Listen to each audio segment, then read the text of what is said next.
Like, like, like, like, like, like, like, like. É isso aí, hein, nação? Não se esqueçam, hein? Deixem seu like e se inscrevam no canal, hein? Vejam aí o que Pilhado e Mauro César falam sobre o Flamengo, hein? Flamengo com semana cheia para treinar, hein? Vocês já sabem, toda vez que o Flamengo teve semana cheia, o Flamengo voltou mal. Então veja aí o que os comentaristas falam, hein? Se inscrevam e deixem seu like, hein? Bora, Flamengo! Que o Flamengo vai ter uma semana cheia. Aí parece uma excelente notícia que o Flamengo vai ter semana cheia. Só que sempre que tem semana cheia, o Flamengo recentemente volta pior. O Flamengo consegue voltar pior das semanas cheias, que quando você pode treinar, você não tem jogo, você não tem viagem. Agora, Mauro César Pereira, o que esperar dessa semana cheia do Flamengo? Porque nas últimas a gente teve o Red Bull Bragantino, né, 4-0, e o América Mineiro, que foi empate no Maracanã. 2 jogos vexatórios, 2 jogos para se esquecer. E a fase do Flamengo, que o torcedor não seja enganado pela vitória contra o Curitiba, a fase não é nada boa. Só que dessa vez, a semana cheia, ela pode funcionar também para tentar corrigir essa crise, né, Mauro? Para tentar fazer uma gestão de crise. Como a gente chama, e que essa diretoria do Flamengo faz pouquíssimo. Essa semana, ela tem até mais importância para tentar resolver todos esses problemas ali internos do Flamengo, ou não? Ou é para entrosar o time, para jogar como o Sampaoli quer, que ele deixou claro. O jogador não tem que jogar como ele está acostumado, tem que jogar como o treinador quer. O que o torcedor do Flamengo pode esperar de uma semana cheia depois dessas vergonhas que aconteceram pós-semanas cheias que o Flamengo teve recentemente? Serão 2, né? Tem essa agora, aí joga contra o Internacional sábado 6h30, aí tem a outra inteirinha, aí joga com o Botafogo lá no Newton Santos. E o Botafogo, na outra semana ele vai à Argentina, né? Que ele joga agora em casa, né? Então ele sai. Na outra semana, antes de jogar contra o Flamengo, o Botafogo vai fazer um jogo fora pela Sul-Americana, contra o Defensa e Justiça. Então, e essa semana o Inter joga hoje contra o Bolívar e joga na outra terça, ou seja, o Flamengo pega 2 adversários após semanas inteiras livres, só treinando, que estarão envolvidos em competições internacionais e meio de semana. O Inter na terça-feira, e o Botafogo na outra quarta, né? Jogando na Argentina. Então, isso pode ser bem aproveitado. A expectativa, imagina o que esperar do ponto de vista do Flamengo, que a semana seja bem aproveitada. Eu acho que esses jogos muito ruins não foram um reflexo apenas de um treinamento bom ou ruim, foi também de uma postura muito indolente do time, né? E aí a culpa dos jogadores, do técnico, de todos eles, cada um tem uma parcela. Acho que a grande questão é também conseguir encontrar um ponto de equilíbrio e de boa convivência, de tolerância entre as pessoas para que se trabalhe pelo clube, né? Agora, não sei se não parece existir acima do técnico e do elenco alguém com a condição de fazer uma cobrança veemente nesse sentido. Alguém que saiba se impor e cobrar. Eu falo isso especialmente em função na minha visão, constrangedora a palavra do presidente do clube no vestiário depois do jogo da quarta passada contra o Grêmio pela Copa do Brasil. Que pareceu uma maravilha, né? E quando ele agradecia os jogadores. Aquele agradecimento, para mim, foi uma coisa constrangedora, porque ali eu vejo só 2 possibilidades. O presidente não dá as caras no vestiário, que não é obrigação dele, não tem que estar ali, ou vai para dar uma bronca. Vai para falar, olha, vocês se classificaram contra o Grêmio, uma classificação que já estava encaminhada, que vocês fizeram, de fato, um ótimo jogo lá em Porto Alegre, mas há 6 dias vocês foram eliminados pelo Olímpia. Então essa competição ela ganhou importância ainda maior, Copa do Brasil. E além disso, vocês têm um jogo domingo em Curitiba, no outro domingo contra o Inter, depois o Botafogo, e o Flamengo precisa vencer esses partidos em sequência, todas elas, para pelo menos tentar se aproximar do líder, que é a obrigação tentar, se for possível brigar pelo título, aí é outra história, mas isso é muito distante ainda da realidade, mas pelo menos fazer a melhor campanha possível no Brasileiro depois de um péssimo primeiro turno que vocês fizeram. O clube cumpre todas as suas obrigações, vocês têm condições de trabalho, tem tudo aqui ok. Então, diferenças entre as pessoas, entre os profissionais, tem que ser colocadas de lado. O Flamengo não vai tolerar algo que não seja o jogador deixar tudo em campo e a comissão técnica tentar se entender com os jogadores e vice-versa. Porque o interesse do clube está em primeiro lugar. Essa tinha que ser a mensagem. Para ir lá é para falar isso. Alguém tem alguma dúvida? Alguém discorda? Alguém quer erguer o braço aqui e falar alguma coisa? Eu duvido que alguém fosse falar, porque vai argumentar o quê? A gente quer mais 42 dias de férias, está demorando a chegar, tivemos aquelas férias tão maravilhosas, 42 dias, né? Depois da temporada passada, eu duvido que falassem alguma coisa. Agora, quando ele vai lá e agradece aos jogadores por terem feito não mais que obrigação, que era confirmar uma classificação contra o Grêmio que já estava encaminhada. Não, e só elogiou, né, Mauro? E com elogios, não, agradecendo ainda, humildemente até. Isso 6 dias depois de uma eliminação ridícula, com 3 gols de cabeça do Olímpia, num jogo contra o adversário, que é um clube tradicional e tal, mas é um adversário tecnicamente muito inferior. O Flamengo foi, bem ou mal, o Flamengo foi em vantagem ao Paraguai, tomou 3 gols de cabeça, fez 1-0, chegou a estar 2-0, gente. Ele toma 3 gols. Praticamente não assustou o adversário. Ridículo, negócio ridículo. Aí 6 dias depois o presidente vai no vestiário agradecer. É uma subserviência que não tem cabimento. Não faz sentido. Ele provou ali que os jogadores mandam no Flamengo. Eu acho que sim. Muito mais do que ele, como presidente. E esse vídeo é colocado pela TV do clube à disposição de todos, né? Então, o torcedor que tem o mínimo de espírito crítico vê isso, ele vai ter essa impressão. Os caras realmente têm um poder muito grande. O presidente vai lá. Repito o que eu falo aqui sempre. Eu não consigo imaginar o Florentino Pérez chegar no vestiário do Real Madrid agradecendo. Vinícius Júnior, muito obrigado, você fez aquele gol. Ô, Rodrigo, que coisa fantástica o seu futebol. Valverde, pô, você realmente merece, sabe? Ah, peraí, não vai fazer isso. O Militão, que pena que você se machucou. Não vai. A relação tem que ser outra, tem que ser uma relação de respeito, com com a distância que a hierarquia impõe, eu diria. Impõe uma certa distância. Vocês vão aí, fazem um de vocês, eu faço o meu aqui. Sou presidente, vocês são jogadores, é ok. E o ex-presidente do Flamengo fica muito no CT, né? O Eduardo Bandeira de Mello. O Landim vai pouco. Isso eu acho correto. O lugar do presidente é na sala, no clube, na sede, não no centro de treinamento, que geralmente é separado. Onde fica o Casares? Fica lá no Morumbi. Não tem nada aqui no CT do Palmeiras. Onde fica a Leila? Fica lá na sede do Palmeiras. Não tem nada que ficar lá no CT do Palmeiras, que é ali na Barra Funda. É perto, mas fisicamente são espaços distintos. O presidente do Corinthians, no CT ou na sede do clube no Parque São Jorge? Fica no Parque São Jorge. E por aí vai, eu vejo dessa forma. Você não tem que ficar ali, você não pode ser arroz de festa, você é o presidente do clube.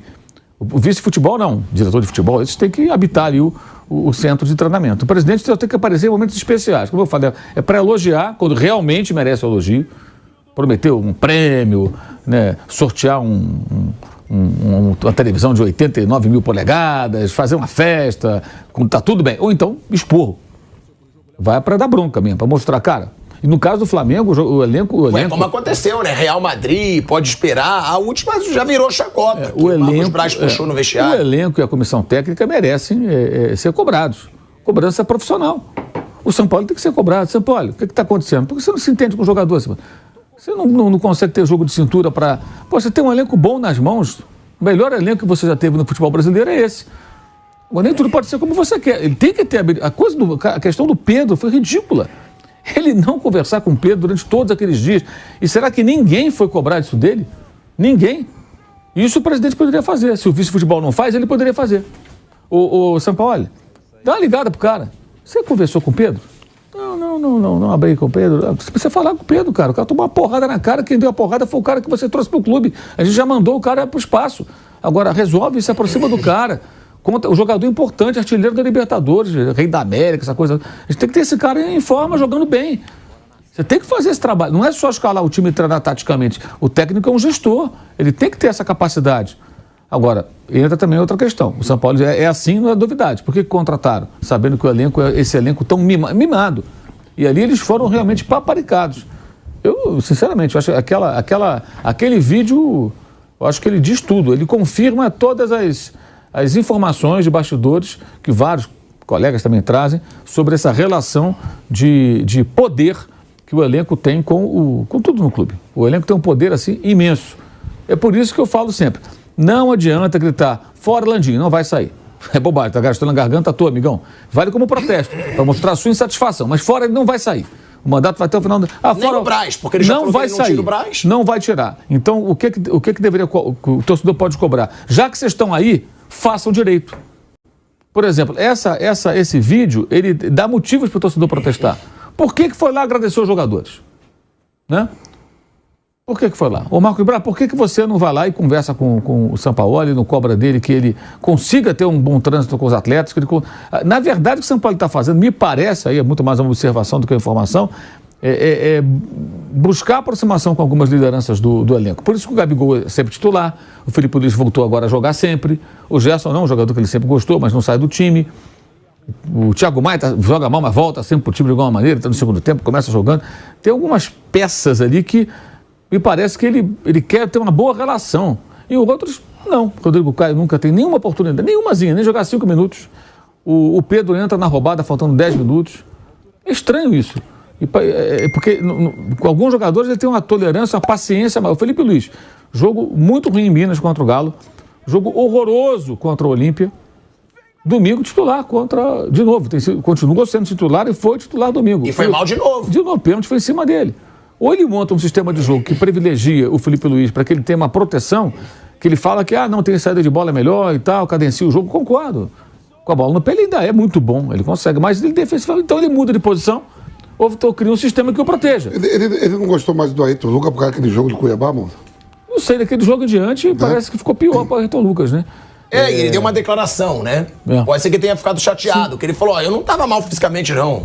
Eu saí por opção. Por opção. E é verdade. Agora, e ali ele pode ter ficado chateado. Pô, me expôs. Mas, o cara tá falando a verdade. O cara fez a pergunta. E o Felipe Luiz? O que o Felipe Luiz fala dele? Fala coisa. Resolve com o jogador, então. Chama o cara e fala, vem cá, o que aconteceu? Isso. Tá insatisfeito? Resolve. Vai lá e conversa. Conversa, resolve o problema. Ele tem que tirar os problemas do caminho. E conta com o jogador. O caso do Pedro, assim, eu acho que é marcante. Porque era meio que obrigatório ele conversar com o Pedro. Ele não tem responsabilidade do soco na cara, óbvio. Ele não contratou o cara e falou, vai lá e dá um soco na cara do primeiro cara que não quiser aquecer. Não, obviamente ele não falou isso pro sujeito. O cara que resolveu dar um soco na cara do Pedro. Mas ele levou esse profissional pro Flamengo, era da equipe dele, um cara que trabalhava com ele há décadas. Então, diante de um cenário como esse, quando o Pedro volta, ele deveria imediatamente ter tido a conversa com o Pedro, que levou 2 semanas aproximadamente para acontecer. Já para parar as arestas e até dar um sinal para o grupo. Mas não, ele continua isolado, eles não falam a mesma língua, é difícil andar a coisa caminhar dessa maneira. Então acho que não é questão de uma semana livre, uma semana trabalhando, se as pessoas não se entendem, cara, não melhora, não vai melhorar. Aí você vê uma variação absurda do primeiro para o segundo tempo, no domingo. O que explica um time fazer um primeiro tempo bom, né, e um segundo tão ruim? Por que isso? Qual a explicação? Por que os caras se desconcentraram, se desinteressaram da partida, não competiram e no primeiro tempo fizeram um jogo até que poderia ter liquidado até a partida? Mano, eu posso dizer, posso estar exagerando, mas eu acho que é o Bruno Henrique. Que é o primeiro tempo, se você for ver, é o Bruno Henrique. Não, o Bruno Henrique, jogou ele é o destaque, mas o time joga bem, o time consegue criar situações, o time vira o jogo. O time tem outras oportunidades. Mas sempre com o Bruno Henrique. Não, a bola na trave do Gabigol começa com o Bruno Henrique, que depois tem o Wesley. O gol. O pênalti foi um passo do Wesley do Fabrício Bruno pro Wesley, que sofreu o pênalti, o Gabriel bateu. Teve jogadas com ele, porque o Coritiba... Eu acho que por isso que eu critiquei tanto ele tirar o Bruno Henrique, ele tirar da posição dele. Eu acho que ele muda muito. No primeiro tempo, o Coritiba dava muito espaço, né? Aí o Flamengo usava aquele corredor esquerdo ali, o Bruno Henrique muito rápido, ele foi muito acionado também. Da mesma maneira que o Coritiba forçou o jogo lá do Felipe Luiz no começo e conseguiu aquele pênalti. Mas não se justifica uma mudança tão grande de comportamento, de concentração e tudo. E isso acho que é uma coisa que ele tem que resolver. Se ele quer salvar o ano dele, ter um ano de conquista no Flamengo, ainda tem essa possibilidade, ele precisa resolver isso. Ele precisa se aproximar dos jogadores, conversar, tentar entender o que está acontecendo. Se ele continuar nessa postura, agora, quando o presidente do clube, repito, vai lá e agradece daquela maneira aos jogadores, eu acho que dá a eles um poder imenso, que já é grande, né? Já é grande e fica maior ainda. Alguns jogadores são capazes de chegar em campo e simplesmente param de jogar. Não porque querem perder, não, mas sim, se desconcentram, relaxam. O gol mesmo, a furada do Fabrício Bruno, acho que é um exemplo disso. Um erro técnico que é incompatível com o jogador do Flamengo, qualquer um. Bom, a gente tem essa situação do Flamengo, né, velho Vamp, que o Mauro já falou. Não adianta ter semana cheia se não vai ter liderança. Porque realmente o vídeo é constrangedor. E parece que o vídeo também, não sei se o Mauro encara assim também, é um desafio à imprensa. Tipo assim, vocês podem falar o que quiser, que eu tenho que aparecer, que eu tenho que dar bronca, que eu tenho que ter pulso firme. Eu faço o que eu quero, porque foi divulgado pela Flá TV. É uma vergonha o presidente do Flamengo elogiar o time. Ele fala de uma forma, parecia que o time tinha feito algo histórico, heróico. Vocês estão de parabéns. E aí ele começa a falar que tá em outra final. Gente, mas olha a quantidade de vergonha que o Flamengo colecionou na temporada. E ele não apareceu pra falar nada. Tipo, todo mundo cobrou um posicionamento do Rodolfo Landim. Vai, o que você vai falar? Por que o clima no Flamengo tá essa vergonha? Por que o jogador não quer jogar? Por que o time tá apático? Por que é um festival de soco na cara? Por que o clube virou MMA? Ele não falou nada. Nada. Ele não apareceu para dar um esclarecimento. Aí o que aparece dele? Ele na pré-eleição, depois do jogo contra o Grêmio, que foi um jogo ruim, não foi um jogo bom do Flamengo, achou um gol num pênalti mequetrefe, que não foi pênalti, classificou lá no primeiro jogo, que jogou muito bem. Aí vai lá ele na corrente, dá parabéns. Ele passa a mensagem do seguinte: tá tudo ótimo, não tem nada errado, eu não vou aparecer para criticar nada. Ou seja, mais uma vez uma falta de liderança. Aí se vier o título da Copa do Brasil, que eu já não acho o Flamengo favorito pela fase que vive, já vão falar que é mais um título, que é um ano vitorioso. Não é. Não é um ano vitorioso para esse Flamengo. É uma coleção de chacotas desse Flamengo. Se ganhar o título, não faz mais que obrigação diante do investimento que teve, pelas chacotas que virou o Flamengo.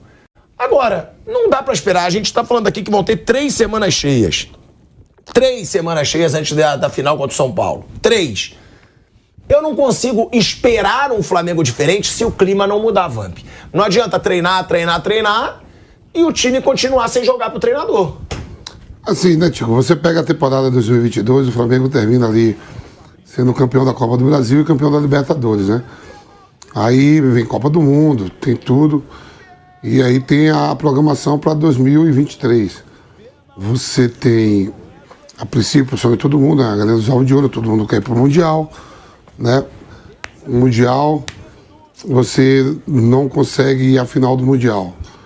O estadual, nem todo mundo dá tanta atenção, né? Você bota aí não seus principais jogadores para jogar, o estadual. Esse negócio de Supercopa do Brasil, Recopa Sul-Americana. Ninguém monta um plantel desse, vamos ganhar a Recopa Sul-Americana e no individual pro atleta vai dizer, somos título, o clube pode botar lá a taça na prateleira, mas o foco de 2023 é o quê? Copa do Brasil, Campeonato Brasileiro e Libertadores, né? O Campeonato Brasileiro ainda faltam aí 54 pontos em jogo, né? O Botafogo ainda não é o campeão, pode ser que o Flamengo possa alcançar, o Palmeiras ali fazer aquela fumaça.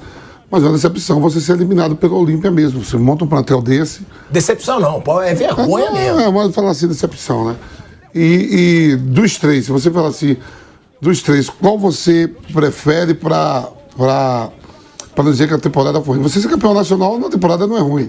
Ser campeão da Libertadores, não.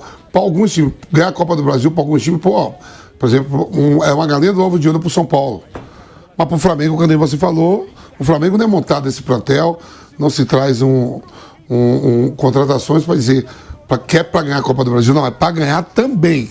Mas o objetivo é Libertadores e Campeonato Nacional. É isso, brasileiro e Libertadores são muito... Aí fala assim, o Mundial. O Mundial, mas o Mundial você conquista essa vaga em 2022, que é 2023. Aí você fala assim, não, montei um plantel com uma folha de pagamento de quase 40 milhões para ganhar a Copa do Brasil. Não, é para ganhar também, não é o principal objetivo. Outras agremiações, não.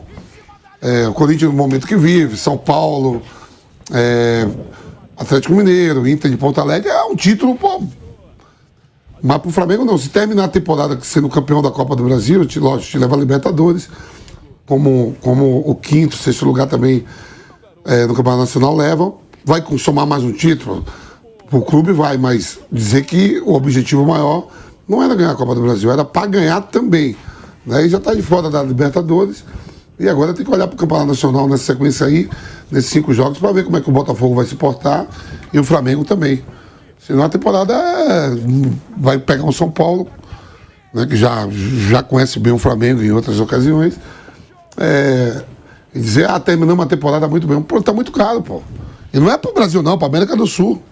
Sim. Quando eu falo para você que eu gosto do El Gordon, é porque vai a compra, trouxe jogadores de Porto Alegre. Se os caras não rendem, tá falando pros caras, conversando com os amigos, ó, quando chegou o Cebolinha, o Cebolinha vem, era o principal jogador da seleção, outro dia, não sei o que, não tá rendendo nada. O Gerson já não é mais o mesmo? Não sei, varia, jogo vai bem, outros vai mais, mas manter uma regularidade, isso o time não tem.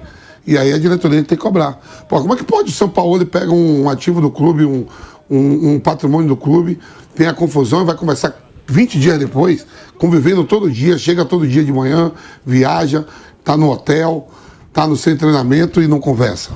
Isso aí tem que Aí eu sou contra a diretoria não tomar um posicionamento.